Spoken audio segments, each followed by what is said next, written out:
শিবরাত্রির দিনকে ভুলেও করো না এই কাজগুলো। মনে রেখো দেবাদিদেব মহাদেব যেমন অল্পতেই সন্তুষ্ট, আবার অল্পতেই কিন্তু ক্রোধান্বিতও। তাই এই কথাগুলো অবশ্যই শোনো। শিবলিঙ্গের অভিষেকের সময় অবশ্যই বেলপাতা অর্পণ করতে পারো, তবে ভুলেও কিন্তু শিবলিঙ্গের ওপরে তুলসী পাতা দেওয়া যাবে না। শিবরাত্রি ব্রত পালন করলে ব্রতের দিন ব্রাশ দিয়ে দাঁত মাজা যাবে না, কারণ ব্রাশ দিয়ে দাঁত মাজতে গেলে দাঁতের গোড়া দিয়ে যদি রক্ত বেরিয়ে যায় তবে ব্রত একদমই নষ্ট হয়ে যাবে। তাই হাত দিয়ে দাঁত মাজতে হবে। আর ব্রতের আগের দিন অবশ্যই নিরামিষ আহার করতে হবে, কোনো রকম আমিষ আহার করা যাবে না। শিবলিঙ্গের ওপরে থাকা প্রসাদ বা চরণামৃত গ্রহণ করা যাবে না।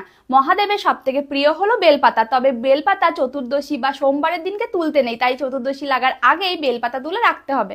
আর হ্যাঁ, যদি কোনো ব্যক্তি শিব বিদ্বেষী হয়, হোক না সে হরিভক্ত, তবুও সে বৈকুণ্ঠধাম প্রাপ্ত হতে পারবে না। তাই চলো আমরা সকলে মিলে এই শিবরাত্রির দিনকে দেবাদিদেব মহাদেবের আরাধনা করি। হরে কৃষ্ণ, হর হর মহাদেব।